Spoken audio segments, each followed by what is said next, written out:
if you have a minus, whether it is A minus, O minus, B minus, A B minus, whatever you have, it is safer for you to get a partner who also has a minus. That is the perfect solution.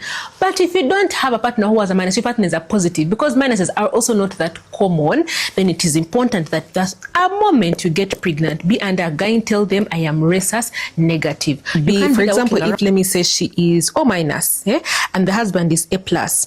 If the baby that she has ends up becoming a plus, it means this baby, this antibody that is the Rhesus minus, or what we call the D minus, most times there is E minus, there is other minuses, but normally we deal with the D minus. It means this antibody of D is foreign to her, meaning she doesn't have it.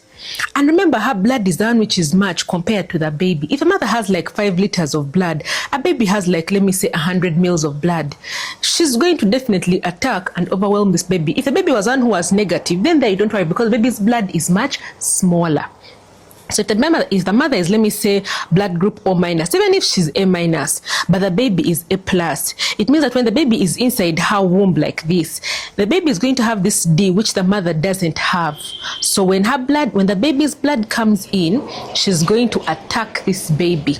So the babies get very bad cases of jaundice. They can even get things like heart failure, severe anemia, all these complications that they get because the blood groups simply do not match. So what do we do to avoid this from happening? It means that when the mother is pregnant, that is if, for example, she hasn't had like an ectopic pregnancy before, she hasn't had a miscarriage before, because if you've had anything in your womb that results into the blood being the blood being mixed up, if you've had any of these cases, the blood being mixed with the baby's blood, that is when you're going to find that your blood is already exposed. That's normally why you find that the firstborns will survive this challenge, because the blood hasn't yet been sensitized, to the baby's blood, which has that plus, But then if you do not have that, if the mother is one who doesn't have that minus, the babies who then follow, whether it's following an ectopic or following an abortion, following whatever the case it is that his baby is following, the babies are definitely going to be attacked by the mother's blood, because they have something that is foreign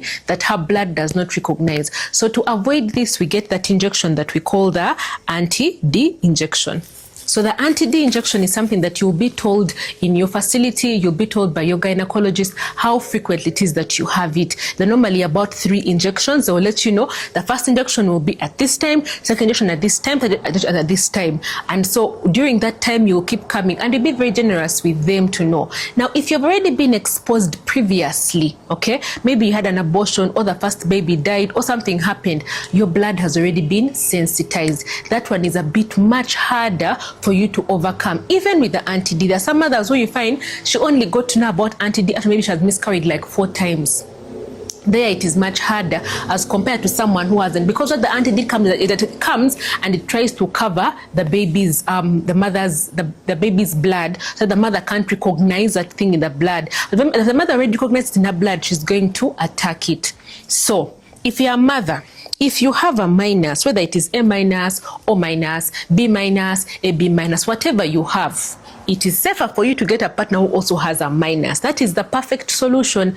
But if you don't have a partner who has a minus, your partner is a positive, because minuses are also not that common, then it is important that a moment you get pregnant, be under a guide, tell them I am Rhesus negative. You can't be there walking around at your day and age as an adult and you don't know your blood group really. They ask you, you don't know your blood group at your big age? It's not possible. So what we do, let us learn. We do better. If you're a woman who has this minus, get yourself, just make sure you're under hospital surveillance and they know better. If you've had an abortion before, if you've had an ectopic, anything that caused that mixture down there to be sensitized, make sure you report it, tell your gyne, and let them find a solution for you as soon as possible to prevent you from getting all this havoc. I hope you've learned something. And all these things, if you're not able to understand them, or if you need more support, you need to test each other. When you're getting married, know these things. The Rhesus issue, get to know it. The blood group issue, get to know it. The sickle cell issue, get to know it. Even these other tests, get to know them. For me, I got to test mine. I did mine virtually through our website. And so if you would like to also do that, you can be able to also do it through the website. And we get you tested in that kind of way. We dispatch lab people to come to you, pick off a sample. We analyze the sample, and then we give you results. With your partner or just yourself, however it is that you prefer, in the convenience of your home, as and it is when you like. The link is in the bio, whichever way it is that you would prefer to do it. But whatever, regardless, get to know your blood type, get to know these things, get to know your compatibility with your partner to avoid yourselves from the heartache and the headache that comes thereafter. That is it for today. Class dismissed.